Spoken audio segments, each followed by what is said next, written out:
My brother trashed our grandfather's lake house, so I installed security cameras and caught my own mother betraying me. Hi everyone! Today's story will blow your mind, but really quick, if you enjoy this content, hit that subscribe button. Channel's been a bit quiet lately, and your support keeps it all going. Let's jump in. I'm a 31-year-old man who recently inherited my grandfather's lake house after his passing. This property has been in our family for generations, but it holds special significance for me specifically. Growing up, I spent nearly every summer at that lake house with my grandfather. He taught me to fish, swim, and appreciate nature there. While my younger brother James, 29M, occasionally joined us, he typically preferred staying in the city with his friends. When Grandpa passed away 6 months ago, he left the lake house to me in his will. The decision wasn't random. Grandpa and I had numerous conversations about my plans for the property. I had always expressed interest in maintaining it exactly as he had, preserving its character while making necessary updates to keep it in good condition. James never showed this level of interest or commitment. At the reading of the will, James seemed surprised but not particularly upset about the lake house going to me. He congratulated me, and I thought everything was fine. I made it clear to the entire family that they were welcome to visit and use the property occasionally, as long as they coordinated with me first. This seemed like a reasonable arrangement that respected both Grandpa's wishes and family traditions. The problems started about a month ago. I drove up to the lake house on a Friday evening, planning to spend a quiet weekend doing some maintenance work. When I arrived, I found James and about 10 of his friends having a full-blown party. Empty beer bottles littered the dock, someone had knocked over Grandpa's handcrafted weather vane, and the place was generally in disarray. I was furious. "What the hell is going on here?" I demanded. James just shrugged. "Relax, man. It's family property. We're just enjoying it." "This is my property now, James. Grandpa left it to me, not to the family." He rolled his eyes. "That's just a technicality. Grandpa would have wanted everyone to enjoy it." I pointed to the damaged weather vane. Would Grandpa have wanted his things broken? Would he have wanted his peaceful retreat turned into a party house? That only made James defensive. "You're being dramatic. We're just having a good time. Stop acting like you're the only one who cared about Grandpa." That comment stung, but I knew arguing further wouldn't help. I asked everyone to leave, which they reluctantly did, but not before James muttered something about me being selfish and power-tripping. After they left, I spent hours cleaning up their mess. The weather vane could be repaired, but that wasn't the point. The complete disregard for the property, and for Grandpa's memory, upset me deeply. The next day, I called my parents to tell them what happened. My dad was supportive, agreeing that James had crossed a line. My mother, however, seemed to think I was overreacting. "He's just trying to enjoy the place too," she said. "You boys need to learn to share." I explained again that while I was happy to share the lake house on occasion, that didn't mean James could show up unannounced with a crowd of people. It was my responsibility to maintain the property now, and I took that seriously. Over the next week, I installed new locks on all doors and considered my next steps. I wanted to be fair, but I also needed to establish boundaries. I drafted a simple set of rules for family use of the lake house, including requirements for advance notice, limits on guest numbers, and guidelines for proper care of the property. I emailed these rules to my entire family, including James, explaining that I was trying to balance Grandpa's legacy with practical concerns about maintenance and liability. Most family members responded positively, but James didn't reply at all. 2 weeks later, I drove up to the lake house again and was shocked to find another party in progress. This time, there were even more people, loud music blaring, and someone had even moved Grandpa's antique fishing gear out of the shed to make room for a beer pong table. How James had gotten in with the new locks, I couldn't understand. When I confronted him, he smirked and said, "Mom thought your rules were ridiculous, so she gave me her set of keys." That's when I realized this wasn't just about James being inconsiderate. My own mother was undermining me. The betrayal hit hard, especially since she knew how much this place meant to me and how much Grandpa had trusted me with its care. This time, I didn't just ask everyone to leave. I told James plainly that if he entered the property without my permission again, I would report him for trespassing. He laughed it off, but I was serious. The situation has created a rift in my family, with my mother and James on one side and my father and me on the other. I've changed the locks again and am now considering installing security cameras. I know this probably sounds extreme, but I feel like my reasonable boundaries have been completely ignored. Am I overreacting? Should I just let James and his friends use the lake house whenever they want? I don't think that's what Grandpa would have wanted, but the family conflict is becoming increasingly difficult to manage. Update: we've got cameras now, and you won't believe what happened next. It's been 3 weeks since my last post, and things have escalated dramatically. First, thank you to everyone who commented on my original post. Your support and advice helped me feel less crazy about protecting what's legally mine. After the second-party incident, I took several concrete steps. My father helped me install security cameras around the property, covering all entry points and the dock area.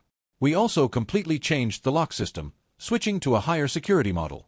I made it clear to the entire family that I was the only one with keys now and would not be distributing copies to anyone.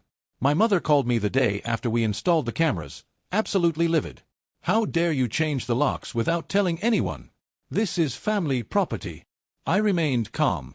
Mom, Grandpa left the Lakehouse to me, not to the family.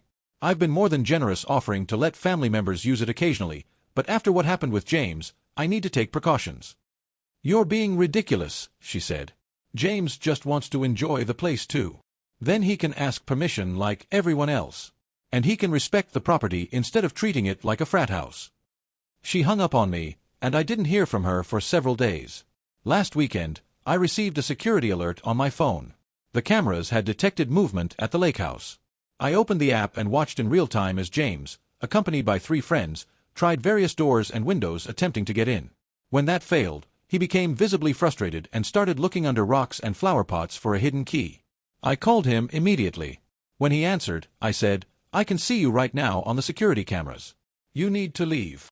There was a pause, then he looked directly at one of the cameras and gave an obscene gesture. "This is bullshit. Mom said Grandpa wanted the Lakehouse to be for everyone. That's not what his will says. Please leave now, or I'll have to call the police." "You wouldn't call the cops on your own brother." "Try me." He left eventually, but not before shouting more obscenities at the camera. Later that day, my mother called again, this time in tears. "How could you threaten to call the police on your own brother? What would Grandpa think?" "Grandpa would think that James should respect private property and family boundaries," I replied. "And if you're so concerned about what Grandpa would think, you should remember that he specifically left the Lakehouse to me because he trusted me to take care of it. He never meant for you to keep it all to yourself. Family should share." That's when I lost my patience. "Mom, did you tell James that Grandpa wanted the Lakehouse to be for everyone? Because that's not true, and you know it." She hesitated before admitting, "I might have said something like that." "Why would you lie to him about Grandpa's wishes?" "I wasn't lying. I just know your grandfather wouldn't have wanted family fighting over property." "No, he wouldn't. That's why he made his wishes clear in his will. By undermining that, you're the one causing conflict." The conversation didn't end well. My mother insisted I was being selfish, and I maintained that I was simply respecting Grandpa's wishes. 2 days ago, I received another security alert. This time, it was my mother at the property. She was alone, and she spent about 20 minutes trying different keys in the locks before giving up. I felt terrible watching her, but also justified in my decision to secure the property. I called her after she left. "Mom, if you want to visit the Lakehouse, just ask me. I'm happy to arrange it." "I shouldn't have to ask permission to visit a place that's been in our family for generations," she replied. "But that's exactly the point. Grandpa entrusted me with maintaining that family legacy. I'm not trying to keep anyone out. I'm trying to ensure the property is properly cared for." She didn't seem convinced, but at least she acknowledged that barging in unannounced wasn't appropriate. Yesterday, I received a formal-looking letter from James. It wasn't from a lawyer, but it was clearly an attempt to sound legal. He claimed that, as a family member, he had rights to use the Lakehouse regardless of the will. He demanded that I provide him with keys immediately or he would take further action. I forwarded the letter to my actual lawyer, who confirmed what I already knew. James has no legal right to the property. The Lakehouse is mine, and I can determine who uses it and when. I'm exhausted by this conflict. My father suggests that I offer James specific weekends when he can use the property, provided he follows certain rules. It's a reasonable suggestion, but at this point, I'm not sure James would respect any boundaries I set. For now, the cameras stay up, and the new locks remain. I'll continue to invite family members to enjoy the Lakehouse when appropriate, but I won't be bullied into surrendering control of something Grandpa specifically wanted me to have. Update 2. Legal ownership clarified and parents told to step back. It's been almost 2 months since my last update, and a lot has happened. After James sent that ridiculous quasi-legal letter, I decided it was time to get everything absolutely clear regarding the property. That meant professional legal advice and documentation. My lawyer helped me through several important steps. First, we obtained certified copies of Grandpa's will and the probate documents confirming my sole ownership of the Lakehouse. Next, we prepared a formal cease and desist letter to James regarding his unauthorized attempts to access the property. Finally, we drafted a clear document outlining conditions for family use of the Lakehouse. This wasn't about being vindictive, it was about establishing clear boundaries that everyone could understand. The document specified: 1. All visits must be scheduled at least 2 weeks in advance. 2. No more than 6 guests at any time. 3. Any damage must be reported immediately and paid for by the responsible party. 4. No unsupervised guests, meaning family members must be present if bringing friends. 5. Property must be left clean and in the same condition it was found. I sent this document to everyone in the family, including my parents and James. I included a personal note explaining that I wasn't trying to prevent family enjoyment of the Lakehouse, but rather ensuring it remains well maintained for future generations, exactly as Grandpa intended. The responses were mixed. My father called it a sensible approach to a difficult situation. Several aunts, uncles, and cousins also responded positively, appreciating the clarity. My mother, however, called it cold and unnecessary, while James didn't respond at all. About a week after sending the document, I received a call from an unknown number. It was James's girlfriend, Sarah. "Look," she said, sounding uncomfortable. "I feel awkward getting involved, but someone needs to tell you what's really going on." She explained that James had been telling everyone a completely different story about the Lakehouse. According to him, Grandpa had verbally promised that James would get the Lakehouse, but I had somehow manipulated the will at the last minute. He'd also told people that I was refusing all family access to the property out of spite. "I was at one of those parties," Sarah admitted. "The way James described it, you were this controlling jerk who was going against your grandfather's wishes. But then I heard your mom talking to him privately, and the story sounded very different." I thanked her for her honesty and asked what she thought my mother had been saying. She kept telling him not to worry, that she'd fix it somehow. That the Lakehouse should be for everyone, not just you. It sounded like she was deliberately encouraging him to challenge you. This confirmation of my mother's interference was both validating and deeply disappointing. I decided it was time for a direct conversation with both my parents, together, so there could be no miscommunication or playing one against the other. I invited them to dinner at my house last weekend.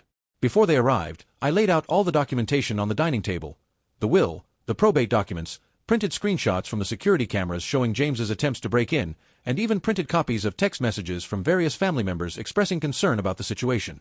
When they arrived, I asked them to sit down and look at everything before we spoke. My father reviewed the documents quietly, nodding occasionally. My mother initially refused to look, saying she already knew what the papers said. Eventually, though, she glanced through them. "This isn't about papers," she said finally. "This is about what's right for our family." "Mom," I said, keeping my voice steady, "what's right for our family is respecting Grandpa's wishes. He left the Lakehouse to me because he trusted me to maintain it properly.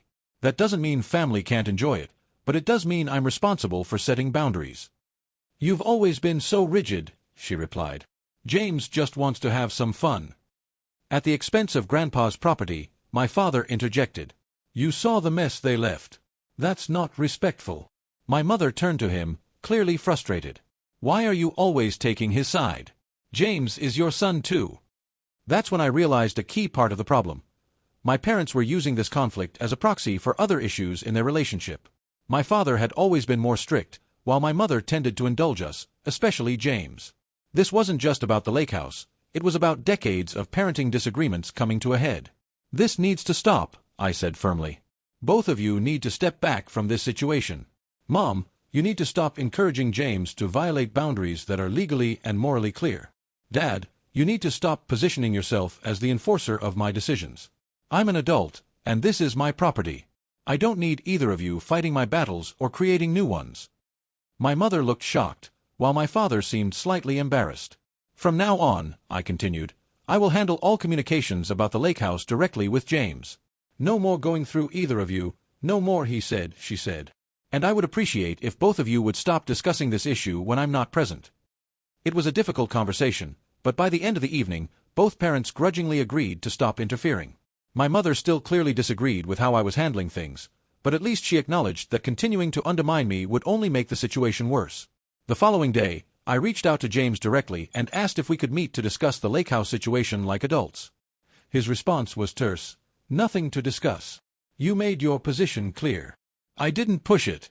The legal boundaries were now clearly established, and if James chose to respect them, great. If not, I was prepared to enforce them. Over the past few weeks, things have been relatively quiet. No security alerts, no angry phone calls. Several family members have used the Lakehouse according to the new guidelines, and it's been working well. They've respected the property and the schedule, proving that my guidelines weren't unreasonable after all. I'm hopeful that as time passes, James will come around and realize that this isn't about excluding him but about preserving something special in a way that honors Grandpa's wishes.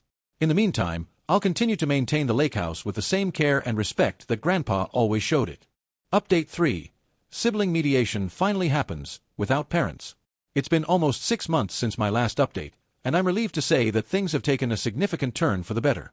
The journey hasn't been easy, but I think we've finally reached a resolution that respects Grandpa's wishes while preserving family relationships.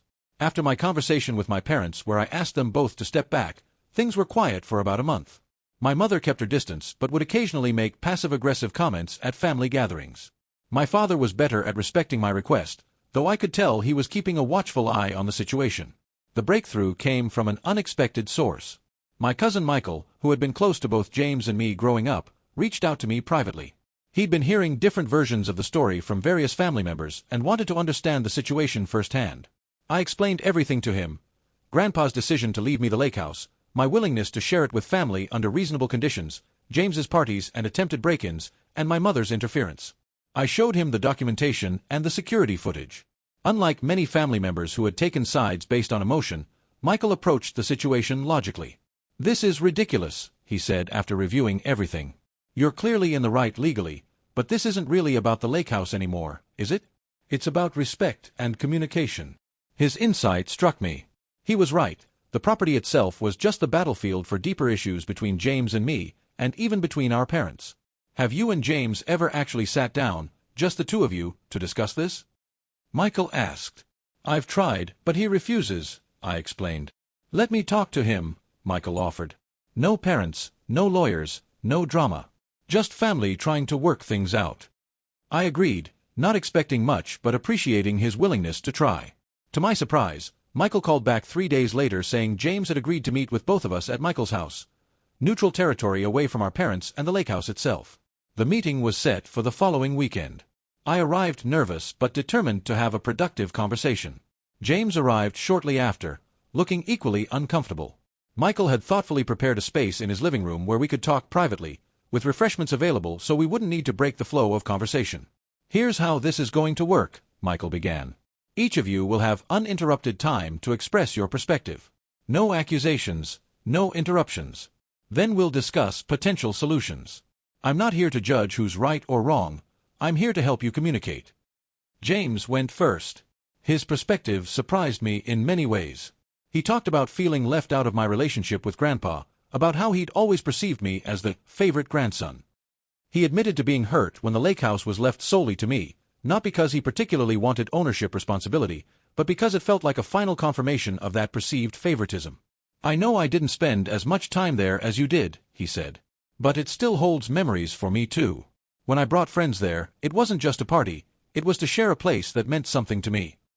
I listened without interrupting, trying to see the situation through his eyes. When my turn came, I explained my deep connection to the property, the maintenance work I'd been doing, and how devastating it was to see Grandpa's cherished possessions treated carelessly. "I never intended to keep you away from the Lakehouse," I told him. "I just wanted boundaries that respected the property and Grandpa's legacy. When you showed up unannounced with large groups, it felt like you were disregarding everything that made the place special." We talked for nearly 3 hours, with Michael occasionally guiding the conversation when it veered toward accusation rather than understanding. Slowly, the real issues emerged: James's resentment, my rigid adherence to rules, our mother's tendency to stir conflict between us, and our father's silent judgments. "Here's what I think," Michael said finally. "You both have valid feelings about this situation, but you've both also made mistakes in how you've handled it.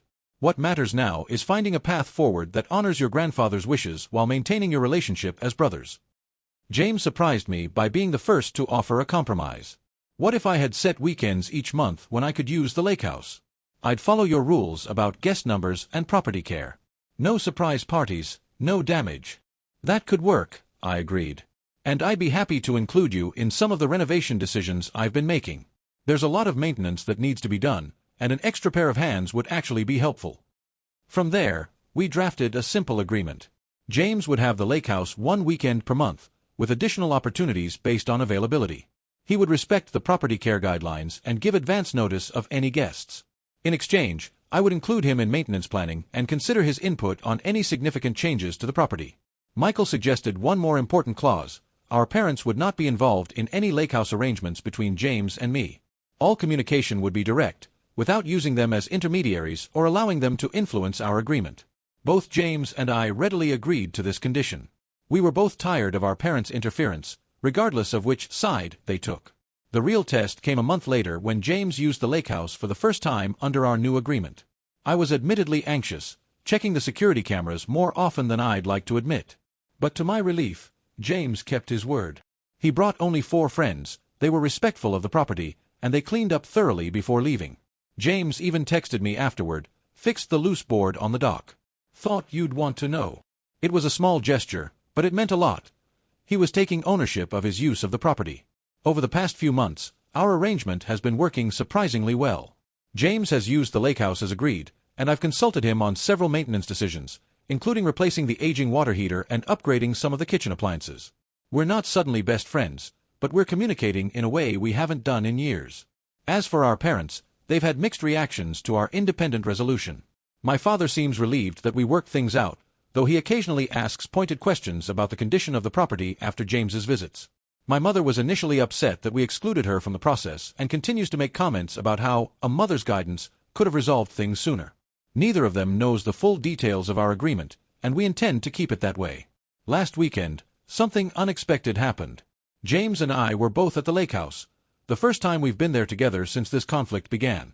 We were replacing some weathered deck boards, working mostly in silence but without tension. As we took a break, sitting on the dock with beers in hand, James said something that caught me off guard. "Grandpa was right to leave this place to you," he admitted. "I wouldn't have taken care of it properly." I didn't know what to say, so I just nodded. "But I'm glad you're letting me be part of it," he continued. "It matters to me too, you know? Not in the same way it matters to you, but still." "I know," I replied. "And I'm glad we found a way to make it work." We sat there watching the sunset over the lake, and I could almost feel Grandpa's presence, not disappointed by our conflict, but proud that we'd found our way back to being brothers again. The Lakehouse isn't just a property, it's a legacy. And now, I think it's a legacy that both James and I can honor in our own ways. That feels right, and I think it's what Grandpa would have wanted all along.